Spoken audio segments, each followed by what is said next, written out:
Welcome to the Beacon Way podcast, where your hosts, Jennifer Christensen and Adrian Wilkerson, talk shop about what really works in today's digital marketing world. As the co-founders of Beacon Media and Marketing, Jennifer and Adrian have been a part of digital marketing since its early stages in the mid-2000s. Tune in as they shine light on what works and what doesn't in the ever-changing world of digital marketing for small businesses.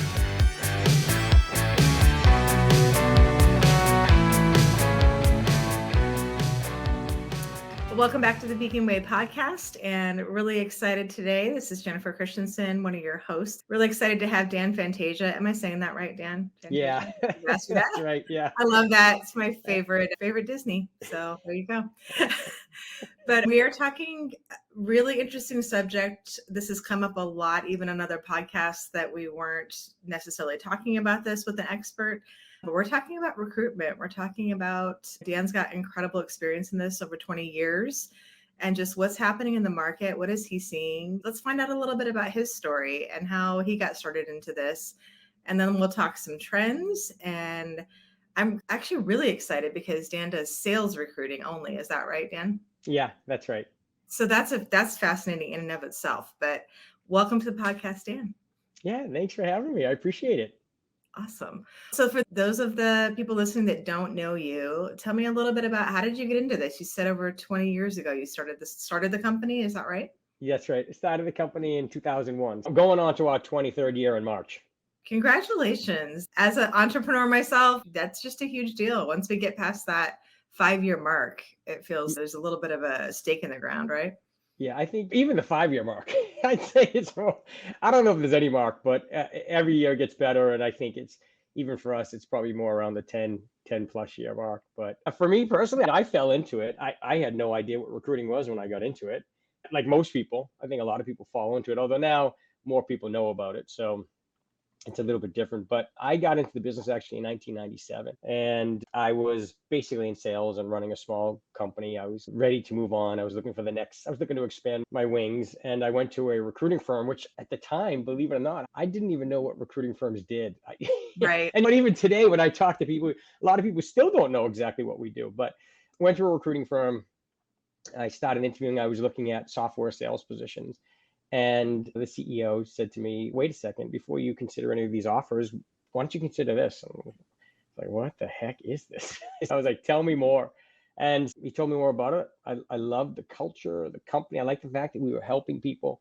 And although it was 100% commission, I don't know, I just felt right. So I jumped in head first, and my parents and my buddies and friends thought I was nuts, but I got in. I failed miserably because I just wasn't very good at it. I was naive and young and impressionable. And so, every candidate I had led me through their own sales process or their own search process. And so that took a little time to get a hang of. But then I killed it, and I became the number one rep and a managing partner, and I had a tremendous amount of success. But the particular environment I was in, even though I loved it, and the model was falling apart and it was becoming somewhat cutthroat. So I decided to start Treeline. And for the past 22 years, it's been awesome. Love that. It's just great. So yeah, all good. And what we do basically is we help companies hire and find top producing sales individuals to grow their sales organization in their companies. And you said you're mainly B2B, or it is all B2B, right? It's all B2B. Yeah, we are not in the B2C market or the retail marketplace. Was there a particular reason that you decided to niche down like that? To B2B or to sales? I think both. Yes. Sales recruiting is tough. I've seen so many companies come and go, and you really need to be committed to it. And the only way you can be committed to it is if you're focused on it and you build that niche. And it takes a long time to build. Like our network, we've been around, like I said, we've been around for 22 years. Right. It takes a long time. We have BDRs that we placed, entry-level salespeople that are now CROs, right, that we're hiring for. And in order to be effective in our business, we need to be 100% committed. We guarantee our clients that we're going to introduce their first candidate, match their exact needs in 3 days or less. And Wow. We have the ability to do that because we've been around so long. So now we're trusted advisors. We have an awesome network. We have people that are killing it, or they're number one producers, but they reach out and say, if you find this type of opportunity in this industry, at least let me know about it. And so that's why we have such an advantage, because when a client is looking, we can reach out to our audience very quickly, introduce them to the opportunities because it matches their needs and the client needs, make the match, and then build pipeline very quickly. That makes a tremendous amount of sense to me. Like just go all in, go deep, and become really good at that one piece of it. So it's been good, very good. What have you seen change in the recruitment industry over the last 20 years? Everything. When I started, I was cold calling through the yellow pages. That's what we did. That says it right there. I hated it. It was miserable. And then we'd have to convince people that were salespeople, come to my office so I can meet you and you can bring me your resume and we can see what kind of opportunities we have. It is so crazy. Then remember Monster basically crushed the newspaper industry, right? Monster came in and they said, oh God, recruiting's dead. Wasn't, of course. It just helped us.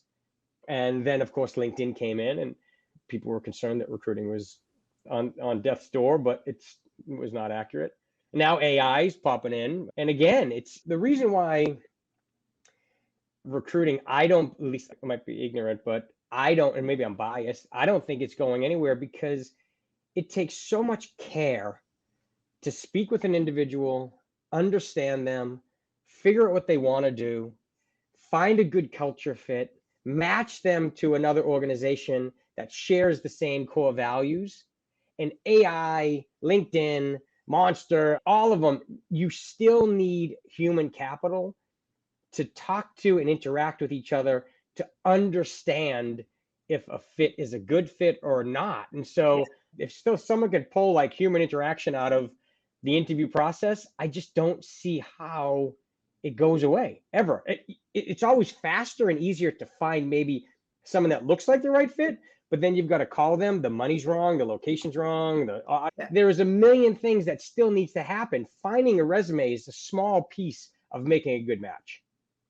That is so well said, Dan. I can speak from experience. In the last year, we've grown over 100% and we're on that track. So we've been doing a lot of recruiting, not recruiting ourselves, but hiring people.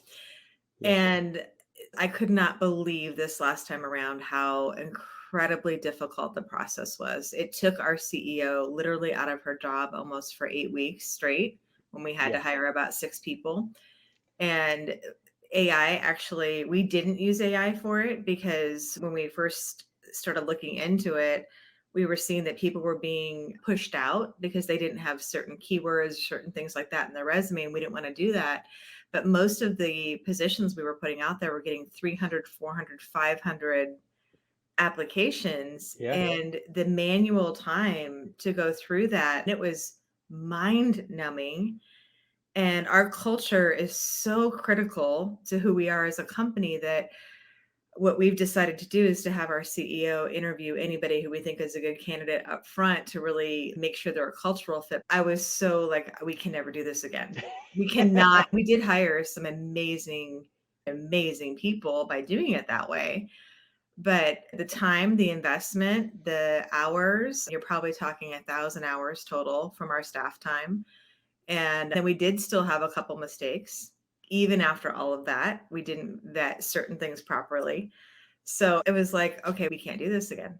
And I've talked to other companies, other founders, other people in the same position, and they complain about recruiting probably more than almost anything. I would say that's why we started helping with marketing, because we're helping a lot of clients market even their culture to try to get the right people that will match with them, to try to at least take some of that burden off internally.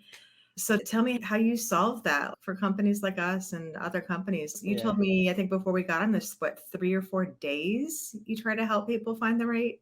We not hire, but within 3 days, we guarantee you will find a person that matches your exact need. So you tell us the requirement, we will get you that person. I'm not saying you're going to hire them. It's beginning the pipeline. And the reason why that's so important is because we want to make sure that our clients know how serious we are about their searches. If it goes a week or 2 weeks without a single submittal, you've got a problem with the search firm you're working with. So our goal is to find that at least the first one right away. And usually it's not just one. Usually we're building pipeline very quickly. But that urgency and the importance is there because Typically, it's somewhere between 6 and 10 candidates. So between 6 and 10 candidates, we have vetted them. They're interested. They are qualified. They know the company. They know the website. They know the job description. They know the compensation structure. They know everything. The question now is, are they the right fit for you or not? But what we're doing is we're reducing all of that noise and that time. People, they underestimate how challenging it is to Yes. recruit. So not only do they spend thousands of hours, but they also get C candidates, and they end up hiring the best of the worst because they just don't have access. They don't do this every single day for 22 years and know who all the players are. Regardless of the industry, we are excellent at recruiting and finding the talent you need. And so for our clients, we also built software that gives a three-dimensional resume to really understand and give a quick snapshot of who the candidate is. But of that 6 to 10, so we're reducing the time and the effort and all the work that you'll put into this. We bring you the right characteristics, the right background, the right individuals that are qualified and interested. Now it's who's the right fit. And if all of them are wrong, which is not likely, but we are learning as we go, the company's learning as they go, we figure it out, we fine tune, and we continue to build pipeline until they find the right fit. Yeah, I love that. So how have you been able to build, it sounds to me like you've almost you built expertise in knowing what to look for, right? You've got such a great niche in this niche, sales, B2B. These are the things that are probably specifically more than like probably most businesses know what to look for, right? Because you see the success over and over. That makes so much sense to me. That really works the same with what we do with digital marketing. Like we've been doing this 11 years. So we see this, we know what works, and we specialize in certain industries. So we know, okay, that worked in New York for this industry. We can reapply that for this client in Texas. We see the same trends. So besides that deep institutional knowledge, which is to me is hugely valuable, have you built community as well? Have you built people that know you guys? They've maybe been in this sales position with you and they're part of your community, and then maybe they go to a different company and they're a sales position. Yeah, does that work? Absolutely. Oh, huge. Yeah. Our referral network is gigantic. And by the way, there's two audiences that we work with. One is the candidate or the job seeker, and one is the client. And they crisscross. Yeah. One day a person's enterprise account executive, and the next day they are maybe a sales manager looking to hire from us. Or a CRO, and then they're CRO, right. Total sense, yeah. Yeah. So we're helping them advance their careers. We call it changing lives. We have a goal. Right now we've changed over 3,300 lives since our inception, and we want to be at 6,000. So by 2030, we're doing everything we can to really help people advance their careers, and it feels good. It feels great. Yeah, that's wonderful. I agree with you back to the trending and the AI. I've been speaking a lot about AI. I'm part of the Marketing AI Institute. And so I've dove into it pretty much head first. I'm like, however I feel about it, I believe when things are changing, it's good to find out what are the opportunities? What do I need to learn about this? And plus, I just love learning. But I completely agree with you. The type of knowledge that you have and the ability to even have community and people that you can resource is exactly what AI can't replace and won't replace. And if anything, it'll become more valuable.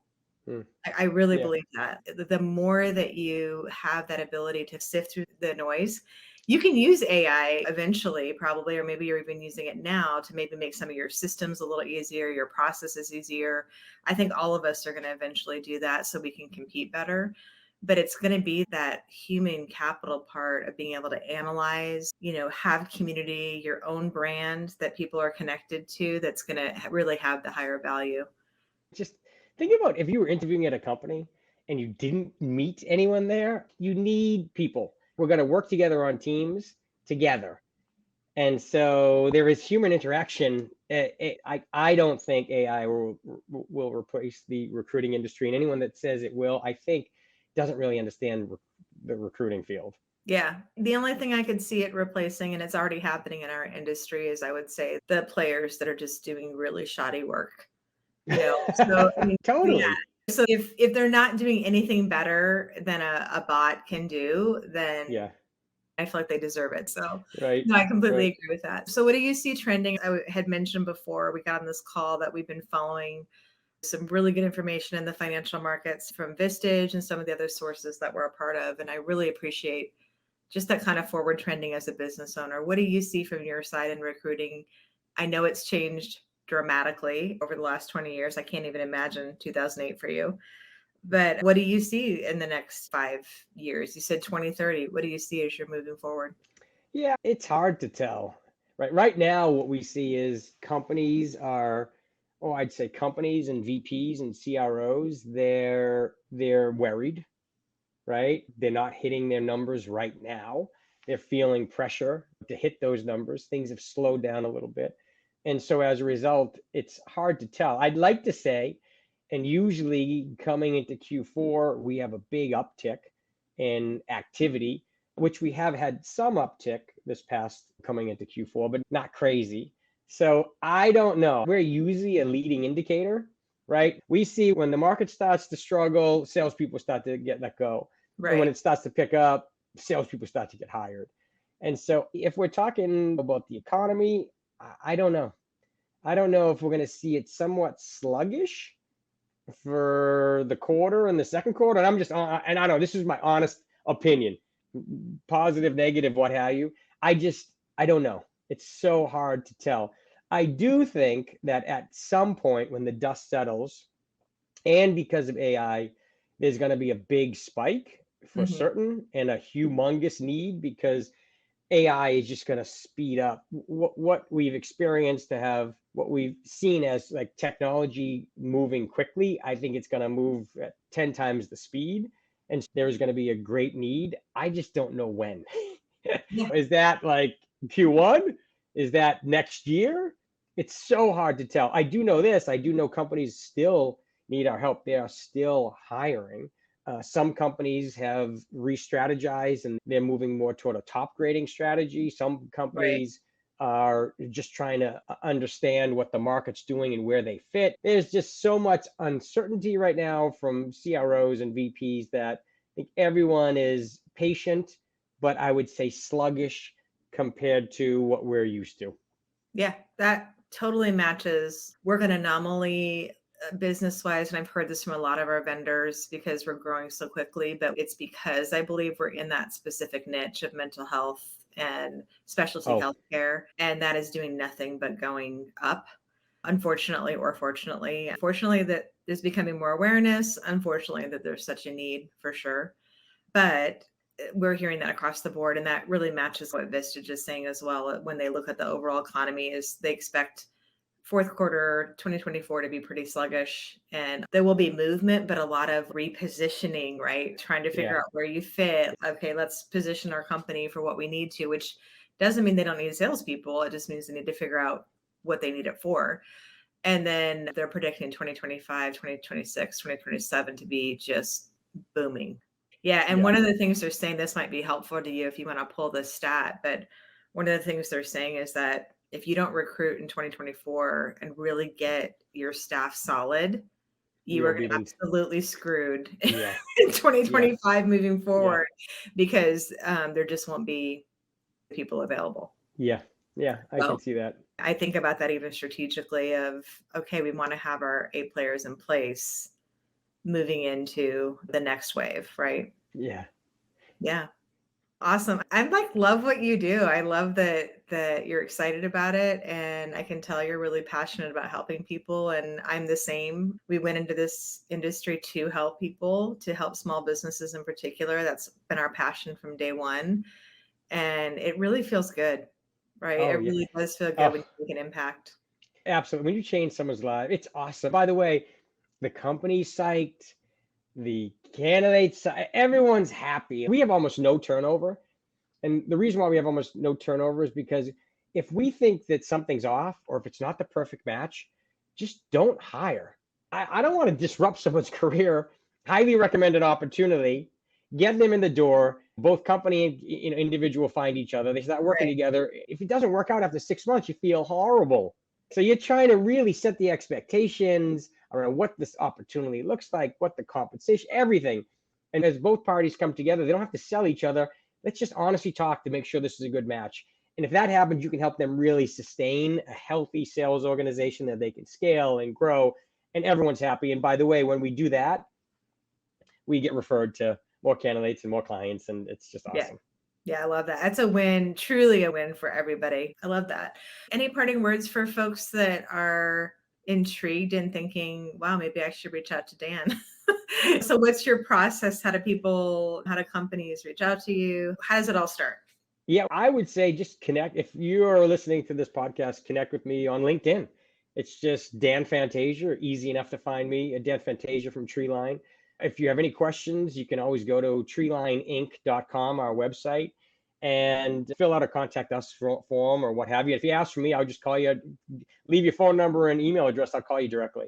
And I'll call you right away too. I love it. Yeah, you have to be on it, right? Yeah. Oh, yeah. We move very quickly. Well, thank you so much for being here. Thank you for sharing a little bit of your story. I love hearing about just what people are doing in other industries, and I can tell that you do it with excellence. And so love sharing that on this podcast and amplifying that message. And thanks everybody for listening to the Beacon Way podcast. Thanks for listening to this episode of The Beacon Way. We hope you enjoyed it and had some good takeaways. Please subscribe so you don't miss a single episode. And if you've enjoyed the show, please give us some stars on your podcast channel of choice. For more information, tips, and notes from the show, check us out at beaconmm.com. For more information on how Beacon can help market your business, email us at welcome@beaconmm.com.